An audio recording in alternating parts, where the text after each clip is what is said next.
कि मुख्यमंत्री श्री मोहन यादव जी के नेतृत्व में भारतीय जनता पार्टी की सरकार जो तेजी से काम चल रहे हैं उनको पूरा करेगी, लोक कल्याणकारी योजनाओं को लागू करेगी और प्रगति और विकास की दृष्टि से मध्य प्रदेश नई ऊंचाइयां छुएगा। मैं सदैव उनको सहयोग करता रहूंगा, लेकिन आज मेरे मन में एक संतोष का भाव है। 2003 में उमा जी के नेतृत्व में भारी बहुमत से भारतीय जनता पार्टी की सरकार बनी थी और उसी सरकार का नेतृत्व मैंने उमा जी तिरंगा यात्रा और तिरंगा वाला जो हमारा उनका प्रकरण था, उसके बाद उन्होंने पद छोड़ा था और फिर श्रीमान गौर साहब के नेतृत्व में सरकार चली, फिर मैंने सरकार संभाली। उमा जी के नेतृत्व में कार्यकर्ताओं के परिश्रम से वो सरकार बनी थी। 2008 में हम फिर सरकार वापस लेके आ पाए जनता के आशीर्वाद से। 2013 में फिर भारतीय जनता पार्टी की सरकार भारी बहुमत से बनी। 2018 में वोट हमें ज्यादा मिले, लेकिन सीटों के गणित में हम पिछड़ गए थे, लेकिन बाद में फिर हमने सरकार बनाई। और आज जब मैं यहां से विदाई ले रहा हूं तो मुझे इस बात का संतोष है कि 2023 में फिर भारी बहुमत से भारतीय जनता पार्टी की सरकार बनी है। मेरा मन आनंद और संतोष से भरा हुआ है।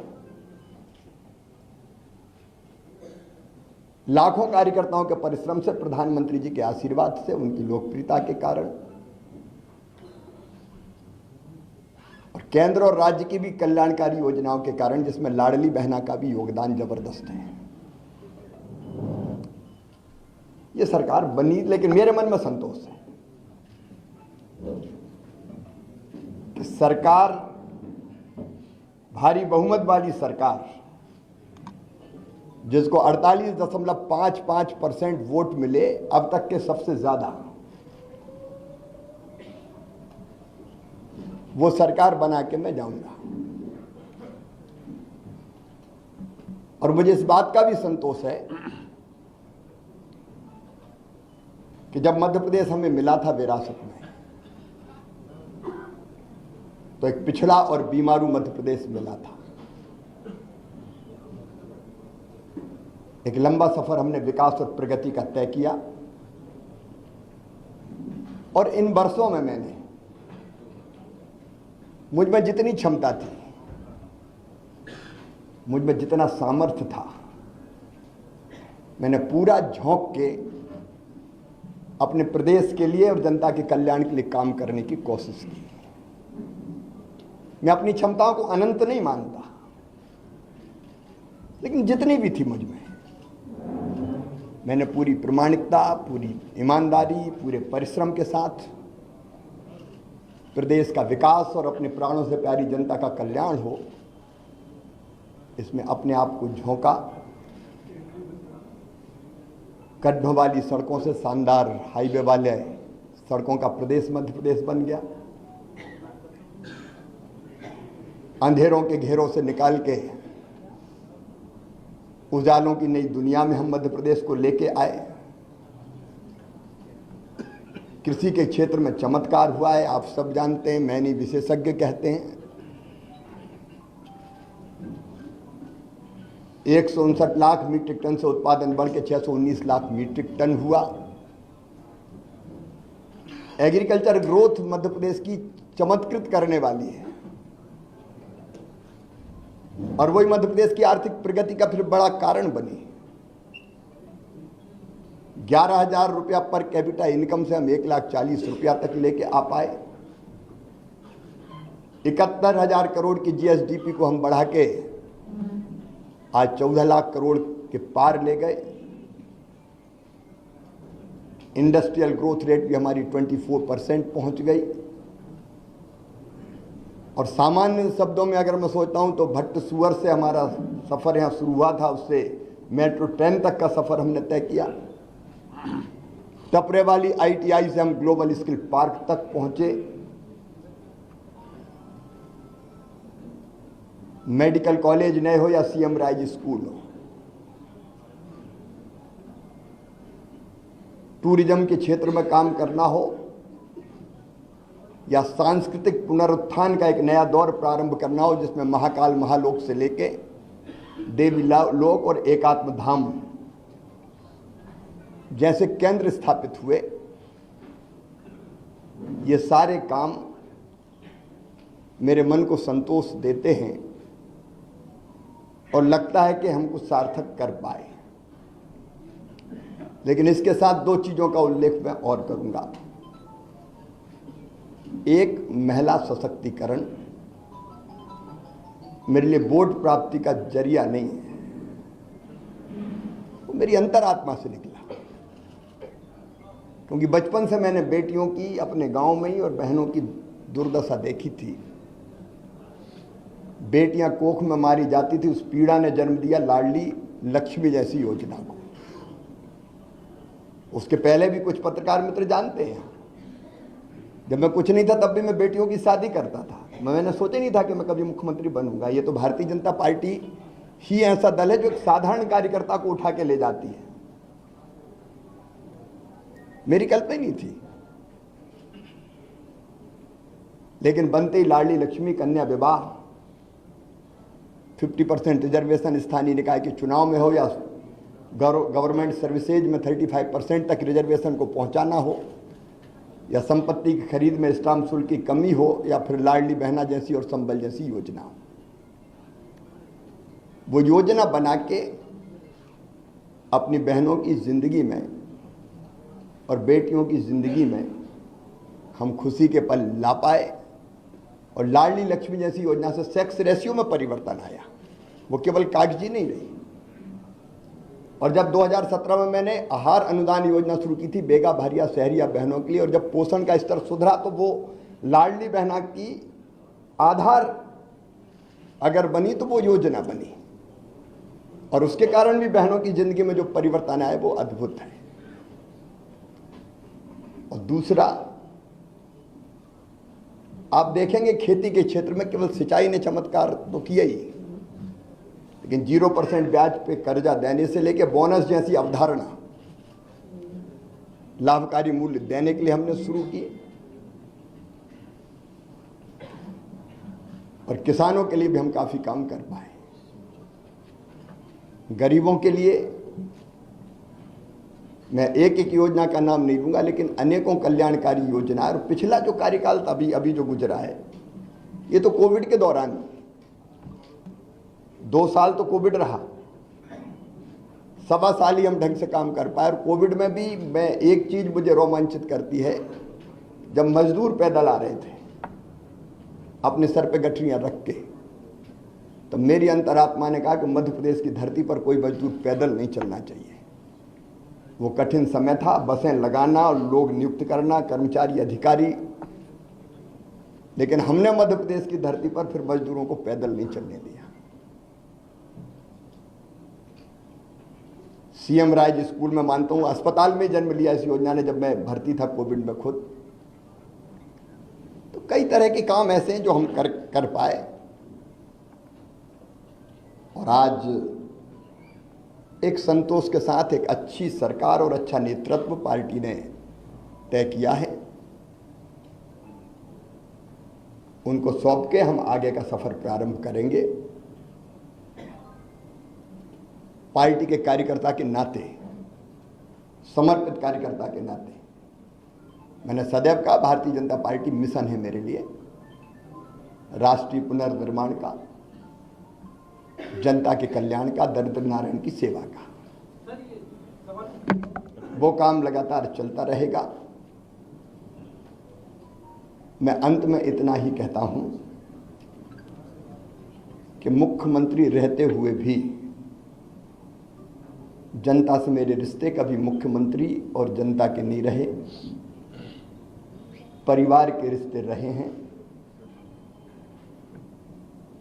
मामा का रिश्ता है प्यार का रिश्ता, और भैया का रिश्ता है विश्वास का रिश्ता। ये प्यार और विश्वास के रिश्ते को जब तक मेरी सांस चलेगी तब तक मैं टूटने नहीं दूंगा, और उनकी सेवा में जो बेहतर बन पड़ेगा मैं करने का सदैव प्रयास करता रहूंगा, क्योंकि जनता ही मेरे लिए सब कुछ है। जनता की सेवा भगवान की पूजा है, वो मान के मैं सदैव करता रहूंगा। मैं आज आभार प्रकट करता हूं अपने प्रधानमंत्री श्रीमान नरेंद्र मोदी जी का, केंद्रीय नेतृत्व का। उन्होंने न केवल जनता की सेवा का मौका मुझे दिया, बल्कि समय समय पर योग्य मार्गदर्शन भी किया, संपूर्ण सहयोग भी किया और मुझे दिशा भी दिखाई। मैं अपने प्रदेश के नेतृत्व का हृदय से आभारी हूं। प्रदेश अध्यक्ष जी सहित सभी मित्रों ने, संगठन के कार्यकर्ताओं ने सदैव मुझे सहयोग किया। कदम से कदम और कंधे से कंधा लेकर हम मिलाकर हम साथ चले। मैं आभारी हूं प्रदेश की अपनी जनता का, जिन्हें मुझे दूसरा माना ही नहीं, अपने बीच का ही कोई माना, अपना ही है। कभी गले लगाता था तो गले लगते थे, बच्चे छोटे छोटे वो मामा कह के पुकारते थे, मैं उनको चूमता था, गले लगाता था, गोद में उठाता था। ये ऐसा अद्भुत है जो मैं कभी ना तो छोड़ सकता और ना भूल सकता। मैं अपनी जनता का भी हृदय से आभारी हूं। मैं अपने प्रशासनिक मित्रों को भी धन्यवाद देता हूं इन योजनाओं को बनाने में। अब लाडली बहना जैसी योजना की केस स्टडी होनी चाहिए, 6 महीने के अंदर बनना और ढंग से इंप्लीमेंट होके बिना किसी डिफेक्ट के खाते में पैसा पहुंच जाने। प्रशासनिक दक्षता का एक उत्तम उदाहरण मैं मानता हूं। अपने उन सभी सहयोगियों का भी मैं हृदय से आभार व्यक्त करता हूं। मैं समाज के हर वर्ग का, पेशा जैसा कानून हमने लागू किया, अनुसूचित जाति के कल्याण की भी कई योजनाएं बनाई। इन योजनाओं को बनाने में और लागू करवाने में जिनने सहयोग दिया, मैं उनको धन्यवाद देता हूं। मेरे मंत्रिमंडल के सभी सहयोगियों को, क्योंकि उनके सहयोग के बिना मैं ठीक से काम नहीं कर पाता, उन सभी सहयोगियों को भी मैं हृदय से धन्यवाद देता हूं। इस काम में सीएम हाउस से लेके और जिलों तक जो साथी मेरे साथ जुटे रहे, उनको मैं बारंबार धन्यवाद देता हूं। पत्रकार मित्रों, मैं आपको भी हृदय से धन्यवाद देता हूं। आपका सदैव सकारात्मक सहयोग प्रदेश के विकास में मुझे सदैव मिलता रहा। हाँ, इतना लंबे कार्यकाल में अगर कोई चीज़ ऐसी हो गई हो मुझसे, मैं जनता से भी निवेदन कर रहा हूं, मन में कभी मेरे दुर्भावना नहीं रही। अगर कोई काम किए, फैसले किए भी तो कर्तव्य के भाव से किए, और वो फैसला लेने से कहीं किसी को तकलीफ पहुंची हो, जनता को, सहयोगियों को, साथियों को, सब मित्रों को, तो मैं उसके लिए भी क्षमा प्रार्थी हूं। और एक कार्यकर्ता के नाते प्रदेश की जनता की मैं सेवा करता रहूंगा, और पार्टी का एक विनम्र कार्यकर्ता के रूप में पार्टी के मैं काम करता रहूंगा। सर, मध्य प्रदेश में लाडली बहना बहुत आरोप है। उनके लिए आपका क्या संदेश है? आपसे मिलने के लिए हरिओम बैठो जी। हाँ मनोज जी।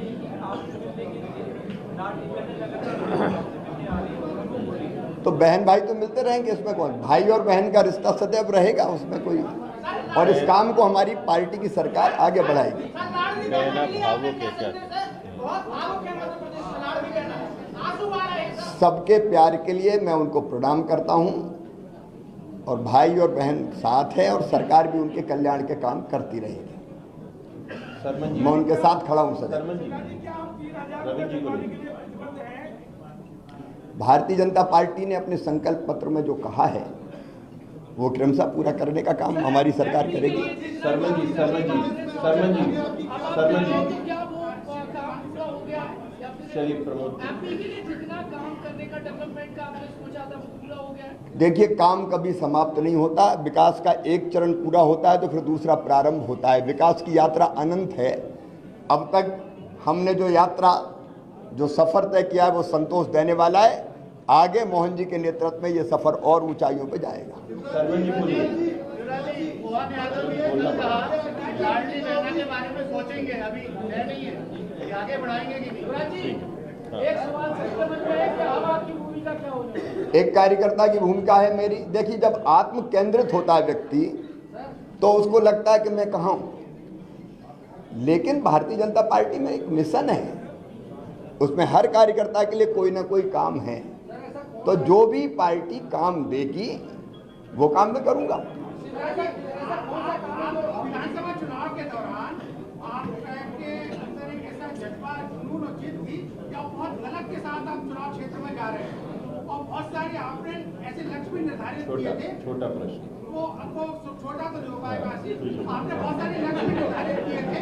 वो लक्ष्यों को पूर्ति के लिए क्या आपने मोहन यादव जी को बताया, क्योंकि आपसे जनता की अपेक्षाएं बहुत। देखिए, जिद थी, जुनून था, जज्बा था, और मैं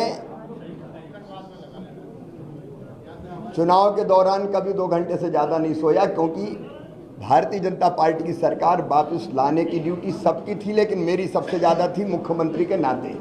तो मुझे लगता था कोई कसर ना रह जाए। 2018 की कसक मन में रह गई थी, तो मुझे लगता था कि कोई भी कसर ना रह जाए, इसलिए मैंने प्राण प्रण से काम किया। विजय, विजय, शुभम एक मिनट, शुभम एक मिनट, विजय, विजय पूछो, विजय पूछो।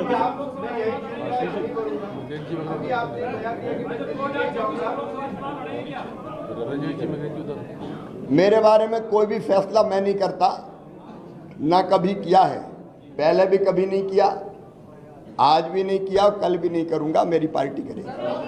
रविंद्र जैन जी, रविंद्र जैन जी हो गया। मृगेन जी, मृगेन जी पूछे। चलिए ब्रजेश जी।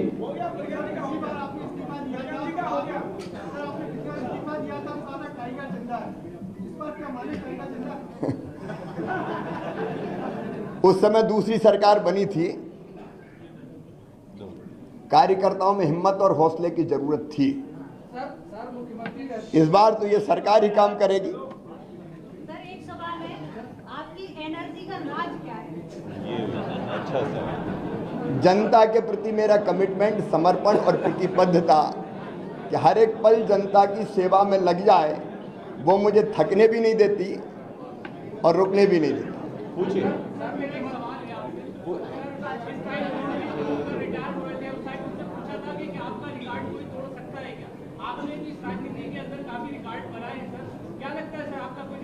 रिकॉर्ड बनते ही टूटने के लिए। पूछो, पूछिए।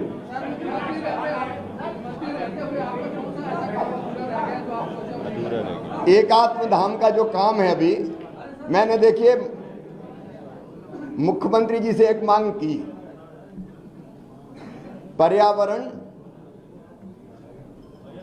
एक ऐसा विषय है जो कहने के लिए नहीं है, करने के लिए है, और धरती को आने वाली पीढ़ियों के रहने लायक बनी रहने देना है। इसलिए मैं रोज पेड़ लगाता हूं। मैंने मुख्यमंत्री जी से ये आग्रह किया कि मुझे पेड़ जरूर लगाने दे, क्योंकि पेड़ मुझे घर पे इतने लगा नहीं सकता मैं रोज, तो मुझे सरकारी ज़मीन पर ही लगाने होंगे। और उसके लिए ज़मीन उपलब्ध भी हो और पेड़ ऐसी जगह लगे कि सुरक्षित रहे। तो मैंने मुख्यमंत्री जी से आग्रह किया कि मुझे पेड़ ज़रूर लगाने दें, उसके लिए जगह मुझे मिलती रहे ताकि इस काम को मैं जारी रख सकूं। तो पर्यावरण के प्रति जागरूकता भी हम पैदा करते रहेंगे निरंतर। विजय पूछो, विजय विजय। मामा ने कहा था कि मैं दिल्ली नहीं जाऊंगा, मामा दिल्ली नहीं जाएंगे। मैंने उस दिन, जब आपको ध्यान होगा, जो संदर्भ था वो ये था कि बाकी दिल्ली में है, आप दिल्ली जाएंगे क्या।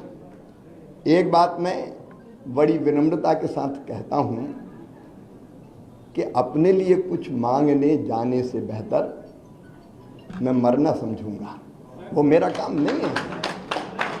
और इसलिए मैंने कहा था मैं दिल्ली नहीं जाऊंगा। अभी कुछ दिनों पहले आपने एक ट्वीट किया था, सबको राम राम।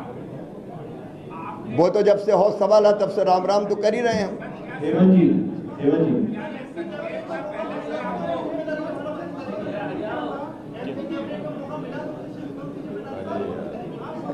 श्रुति, काल्पनिक सवाल है। श्रुति, श्रुति, अगर पार्टी आपको लोकसभा इलेक्शन लड़ाएगी तो आप लड़ेंगे? देखिए, ये भी काल्पनिक सवाल है।